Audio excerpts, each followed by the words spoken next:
হইলাম যে তাবার রোগ পাইছি, খাই দেখা দরকার। তাবার রোগটা কিরকম? চকলেটের মতো, মানে চকলেটের মতো এরকম প্যাকেট করে করে দিতেছে। আমি বাহিরে এনে খুলে দেখি এটার ভিতরে বালু। এটার ভিতরে কি জিনিস? বালু।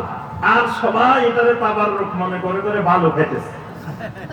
মানে বালুকেও বাঙালি, বাংলাদেশের মানুষ তাবার রোগ বানাইছে। তাবার রোগ কোনটা এটা নির্ধারণ করবেন একমাত্র আল্লাহ রাব্বুল আলামিন। কোরআনে কারীমকে আল্লাহ রাব্বুল আলামিন তাবার রোগ বানাইছেন। কিতাবুন আনসালনাহু ইলাইকা মুবারাকুন, এমন এক কিতাব আমি আল্লাহ নাযিল করেছি যে কিতাবটা মুবারক। এই কিতাবের মধ্যে খালি বরকত, খালি বরকত, খালি বরকত। এটা ধরলে বরকত, শুনলে বরকত, তেলাওয়াত করলে বরকত, শুনলে বরকত, আমল করলে বরকত, বাস্তবায়ন করলে বরকত। সব জায়গায় শুধু কোরআনে কারীমের আগাগোড়া কি? বরকত। আল্লাহ রাব্বুল আলামিন নবী সাল্লাল্লাহু আলাইহি ওয়াসাল্লামকে বরকত বানাইছেন, মুবারক বানাইছেন। নবী সাল্লাল্লাহু আলাইহি ওয়াসাল্লামের হাদিসের মধ্যে, সুন্নতের মধ্যে বরকত। যত সুন্নত আছে প্রত্যেকটা সুন্নত বরকতওয়ালা, তাবাররুক। একটা সুন্নত আছে, একটা কারামত আছে, যার কাছে যত বেশি সুন্নত আছে তিনি তত বড় কারামতওয়ালা আল্লাহর ওলি। সুবহানাল্লাহ। তাহলে আল্লাহ হলেন সমস্ত বরকতের কেন্দ্রবিন্দু, সকল বরকতের মালিক। এজন্য আল্লাহ পাক তার পরিচয় দিয়েছেন তাবারাক আল্লাযী বিয়াদিহিল মুলক, যিনি বরকতের মালিক, যিনি বরকতওয়ালা। সমস্ত মালিকানা একমাত্র তার হাতে। সুবহানাল্লাহ। সকল ক্ষমতা, সকল মালিকানা একমাত্র আল্লাহ রাব্বুল আলামিনের হাতে। জনগণের হাতে কোনো ক্ষমতা নাই। কিয়ামতের ময়দানে আল্লাহ রাব্বুল আলামিন জিজ্ঞাসা করবেন, লিমানিল মুলকুল ইয়াউম, আজকের এই দিনের মালিকানা কার?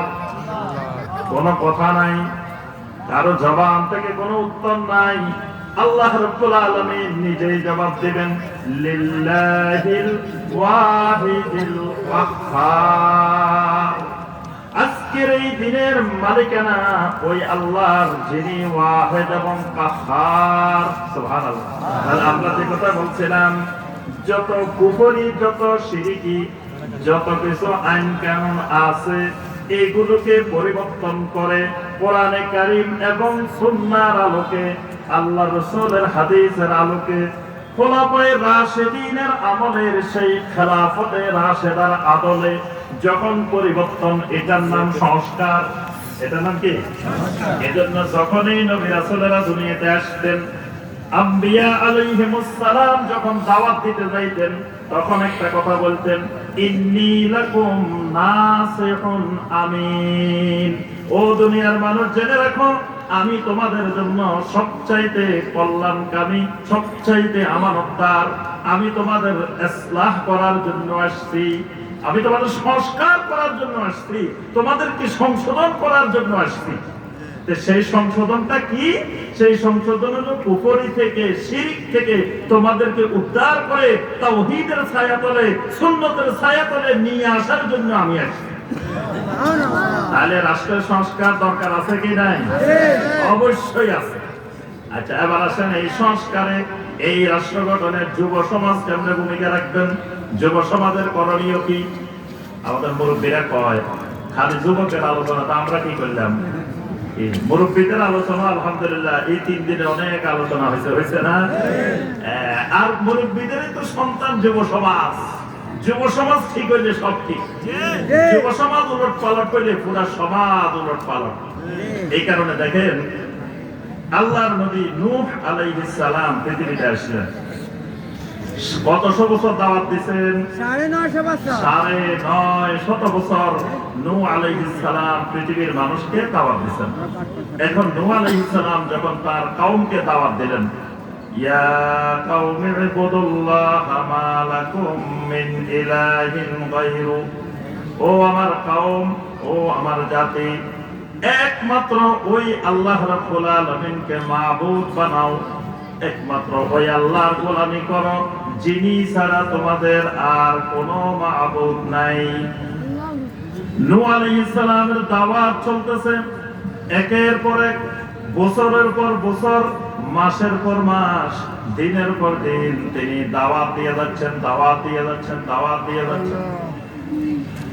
মুরব্বীরা এসে নূহ আলাইহিস সালামকে বলে, ও নূহ, বুঝতে পারছি তুমি আমাদের ওলিয়া উলিয়ার দুশমন। নূহ আলাইহিস সালামকে আপনি মুরব্বীরা কয়, যুবকেরা না, মুরব্বীরা কয় কি, কয় তুমি তো আমাদের ওলিয়া উলিয়ার দুশমন। তো নূহ আলাইহিস সালাম তো ওলিয়া উলিয়ার বিরুদ্ধে কিছু বলেননি, কিন্তু তারা আসি বলে যে নূহ, তুমি তো বুঝতে পারছি তুমি ওলিয়া উলিয়ার দুশমন। তো কেমনে ওলিয়া উলিয়ার দুশমন? সূরা নূহের 23 নম্বর আয়াতে আল্লাহ রাব্বুল আলামিন বর্ণনা করেছেন, وَقَالُوا لَا تَذَرُنَّ آلِهَتَكُمْ وَلَا تَذَرُنَّ وَدًّا وَلَا سُوَاعًا وَلَا يَغُوثَ وَيَعُوقَ وَنَسْرًا। নূহ আলাইহিস সালামের যুগের মুরব্বীরা বলে, খবরদার খবরদার, নূহের কথা শুনে তোমরা তোমাদের বাতিল মাবুদ গুলারে পরিত্যাগ করিও না। সাথে সাথে 5 জন ওলির নাম ধরে ধরে বলে, তোমরা কি এসব ওলিয়া উলিয়াদেরকে চেনো নাকি? একজন হলেন ওয়াদ, একজন হলেন সুয়া, একজন হলেন ইয়াগুস, একজন ইয়াউক, একজন নাসার। 5 জনই কিন্তু বড় বড় আল্লাহর ওলির নাম।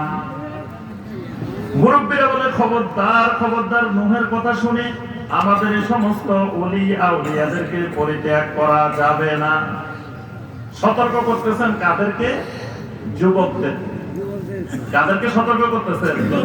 যুবকদেরকে মুরব্বীরা সতর্ক করে, খবরদার, এই সমস্ত ওলি আউলিয়া এবং যে বাতিল মাবুদ আমরা নির্ধারণ করেছি, এইগুলোর তোমরা নূহের কথা শুনি পরিত্যাগ করিও। এখন নূহ আলাইহিস সালাম তাওহীদের দাওয়াত দিলেন, তাওহীদের সাথে ওলিয়া উলিয়ার সম্পর্ক কি? অর্থাৎ আল্লাহর জমিনে যত শিরক শুরু হয়, ওলি আউলিয়াদের মহব্বতের ক্ষেত্রে, ভালোবাসার ক্ষেত্রে অতিরঞ্জন করতে গিয়ে, হুলুকান ফিস সালিহিন, এই কাজ করতে গিয়ে শিরকের সূচনা হয়। এই কারণে নূহ আলাইহিস সালাম যখন তাওহীদের দাওয়াত দিচ্ছেন, তখন ওই শিরককারীরা যারা ওলি আউলিয়া কেন্দ্রিক শিরক করে, এরা বুঝে গেছে যে এই দাওয়াত বাস্তবায়ন হলে আমাদের এই শিরক করা সম্ভব না। যুবকদেরকে যখন বারবার নিষেধ করতেছে, নূহ আলাইহিস সালামের দাওয়াতে যেই অল্প কয়জন মানুষ সাড়া দিতেন, এরা সবাই ছিলেন যুবক। এরা সবাই ছিলেন কি? নূহ আলাইহিস সালামের এই 950 বছরের দাওয়াতে কোন তেমন একটা মুরব্বী মানুষ নবী সাল্লাল্লাহু আলাইহি সাল্লামের যুগের মতোই সেই নূহ আলাইহিস সালামের যুগেও তেমন মুরব্বীরা তার দাওয়াতে সাড়া দেয়। সাড়া দিছে কারা? যুবকেরা। আসহাবুল কাহফের নাম শুনছেন? আসহাবুল কাহফ কোরআনে কারিমে সূরা আল কাহফ আছে না? সূরা আল কাহফের মধ্যে আল্লাহ রাব্বুল আলামিন আসহাবুল কাহফের ঘটনা বর্ণনা করছেন। আচ্ছা, আসহাবুল কাহফের এই মানুষগুলা জান্নাতি না জাহান্নামী? জান্নাতি। সবগুলো মানুষ কি জান্নাতি মানুষ। আল্লাহ রাব্বুল আলামিন এদের পরিচয় তুলে ধরতে গিয়ে বলছেন, ইন্নাহুম ফিতয়াতুন আমানু বিরাব্বিহিম ওয়া জিদনাহুম হুদা। আল্লাহ রাব্বুল আলামিন বলেন যে আসহাবুল কাহফের মানুষগুলা, ইন্নাহুম ফিতয়াতুন, এই মানুষগুলা সব যুবক। সুবহানাল্লাহ। এই মানুষগুলা কি? আসহাবুল কাহফের যুবক। এগুলা আসহাবুল কাহফের বৃদ্ধ না, আসহাবুল কাহফের যুবক, ফিতয়াতুন। এই মানুষগুলা, এই যুবকগুলা আল্লাহর নবীদের দাওয়াতে সাড়া দিয়ে তারা যখন তাওহীদ গ্রহণ করেছেন, তখন তাদেরকে ওই যুগের জালেম শাসক বলছে, খবরদার তোমরা তাওহীদ ছাড়ো, না হয় তোমাদেরকে হত্যা করা হবে। পরবর্তীতে অনেক ঘটনার মধ্য দিয়ে তারা বাড়িঘর ছেড়ে তারা পাহাড়ে গিয়ে আশ্রয় নিলেন। আল্লাহ রাব্বুল আলামিন তাদেরকে দীর্ঘ সময় ধরে ওই পাহাড়ের মধ্যে আল্লাহ পাক ঘুমানোর, জীবন্ত অবস্থায় ঘুমানোর ব্যবস্থা করে দিলেন।